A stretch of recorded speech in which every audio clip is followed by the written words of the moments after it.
Reuse, reduce और recycling पर जोर। प्राकृतिक अक्षय ऊर्जा हुई भरपूर। स्वच्छ इंजन, खुशहाल पर्यावरण। प्रधानमंत्री का मिशन, प्रो प्लैनेट पीपल, हरित जीवन। विश्व की 5वीं सबसे बड़ी अर्थव्यवस्था भारत विकासशील से विकसित होने की ओर अग्रसर है। लेकिन किसी भी राष्ट्र के विकास का पैमाना सिर्फ उसकी आर्थिक उन्नति नहीं हो सकती, बल्कि ये विकास इस बात पे भी नापा जाएगा कि धरती को रहने योग्य बने रहने के लिए उसका कितना योगदान है। इसीलिए प्रधानमंत्री नरेंद्र मोदी लगातार हरित विकास की बात करते हैं। हरित विकास यानी ऐसा विकास जो पर्यावरण के लिए नुकसानदेह ना हो, जिसमें धरती, जलवायु, हवा, पानी सब सुरक्षित रहे।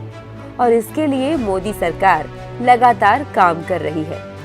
सत्ता में आते ही प्रधानमंत्री ने स्वच्छता को आदत बनाने का आह्वान किया। क्लीन और हेल्दी एनवायरनमेंट के लिए प्रधानमंत्री के विजन में जन भागीदारी का अहम स्थान है। स्वच्छता से लेकर सिंगल यूज प्लास्टिक के इस्तेमाल से बचने तक उन्होंने लोगों को पर्यावरण में योगदान देने और जीवन शैली में बदलाव लाने के लिए लगातार प्रोत्साहित किया है। इस उद्देश्य को मिशन लाइफ का नाम देकर, उसे जन आंदोलन का रूप देकर उन्होंने ये तय किया है कि इसका स्थायी और बड़े पैमाने पर असर हो। स्वच्छ भारत मिशन के चलते अब भारत खुले में शौच मुक्त देश बन गया है। मिशन नमामि गंगे को संयुक्त राष्ट्र ने इकोसिस्टम को पुनर्जीवित करने के लिए शीर्ष 10 पहलों में से एक के रूप में मान्यता दी है। प्रधानमंत्री मोदी हमेशा भारत की पर्यावरण अनुकूल संस्कृति के बारे में बात करते हैं।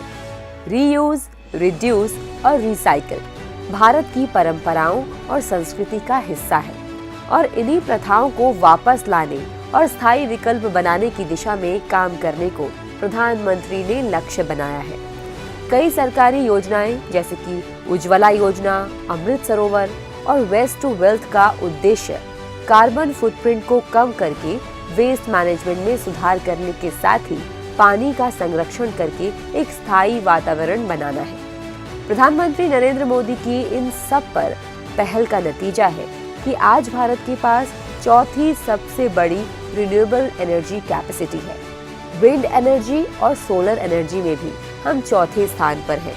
पिछले 9 वर्षों में हमारी रिन्यूएबल एनर्जी कैपेसिटी में 380% की वृद्धि हुई है।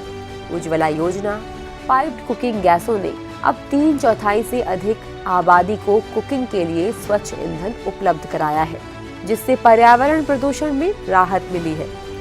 रेलवे लाइंस के विद्युतीकरण के प्रयासों से रेलवे अब जीरो कार्बन फुटप्रिंट के लक्ष्य की ओर तेजी से बढ़ रहा है। बीते 9 सालों में भारत क्लाइमेट चेंज के खिलाफ लड़ाई में एक ग्लोबल लीडर के रूप में उभरा है। एक और एमिशन रिडक्शन और ग्लोबल क्लाइमेट चेंज समझौते पर बातचीत, तो दूसरी ओर रिन्यूएबल एनर्जी के भरपूर इस्तेमाल तक देश पर्यावरण संरक्षण के लिए हो रहे अंतर्राष्ट्रीय प्रयासों की अगुवाई कर रहा है। ग्लासगो में आयोजित COP26 शिखर सम्मेलन में प्रधानमंत्री मोदी ने जलवायु परिवर्तन को रोकने की दिशा में दुनिया को पंचामृत का मंत्र दिया, जो व्यापक दृष्टिकोण के साथ एक ऐसा रास्ता तैयार करता है जिसका पूरा वैश्विक समुदाय बार बार अनुसरण कर सकता है। प्रधानमंत्री मोदी के क्लाइमेट जस्टिस के सिद्धांत ने COP21 से ये सुनिश्चित किया है कि जलवायु पर होने वाले वार्ताओं में इक्विटी कंसर्न को नजरअंदाज नहीं किया जाए। भारत का निष्पक्ष समझौते पर जोर है और वो वैश्विक मंचों पर विकासशील देशों की आवाज के रूप में उभरा है। भारत की सक्रिय भागीदारी ने ये सुनिश्चित किया है कि विकसित अर्थव्यवस्थाएं पर्यावरण के प्रति अपनी जिम्मेदारी से बच नहीं सकती है। साथ ही जलवायु से संबंधित महत्वाकांक्षी लक्ष्यों को प्राप्त करने में भी देश सफल हो रहा है।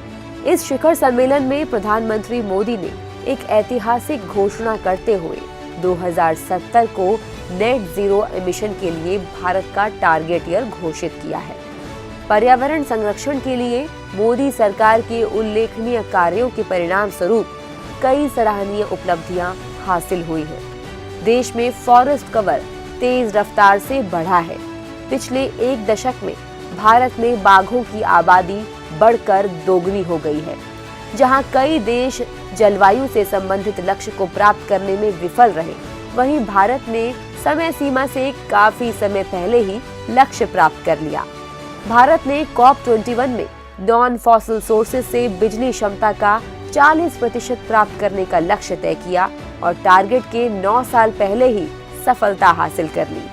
पीएम मोदी के अहम फैसलों और कुशल नेतृत्व में आज भारत नवीकरण ऊर्जा को स्थापित करने, पवन ऊर्जा उपयोग और सौर ऊर्जा उपयोग के मामले में चौथा सबसे बड़ा देश है।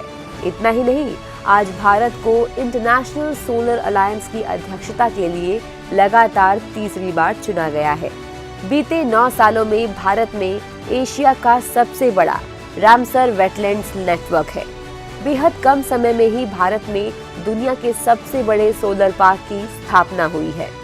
बीते 9 सालों में क्लीनर और रिन्यूएबल सोर्सेज की दिशा में तेज बदलाव हो रहे हैं। बड़ी अर्थव्यवस्थाओं में रिन्यूएबल एनर्जी में वृद्धि दर भारत में सबसे अधिक रही है।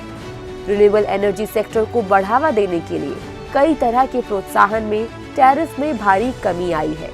इसके अलावा उजाला योजना के तहत करोड़ों LED बल्ब वितरित किए गए हैं। इससे हजारों करोड़ रुपए की बचत हुई है और भारी मात्रा में कार्बन डाइऑक्साइड के उत्सर्जन को रोका गया है। प्रधानमंत्री मोदी जैविक और पारंपरिक खेती को लगातार प्रोत्साहित कर रहे हैं। नीम कोटेड यूरिया, पर ड्रॉप मोर क्रॉप, PM कुसुम योजना, सॉइल हेल्थ कार्ड, ये सब वो प्रयास हैं जो धरती की सेहत सुनिश्चित करने में भूमिका निभा रहे हैं। प्रधानमंत्री के दूरदर्शी नेतृत्व में भारत न केवल हरित विकास की ओर अग्रसर है, बल्कि वो दुनिया को लाइफस्टाइल फॉर एनवायरनमेंट का संदेश देकर P3 यानी कि प्रो पीपल फॉर प्लैनेट बनने के लिए भी प्रेरित कर रहा है।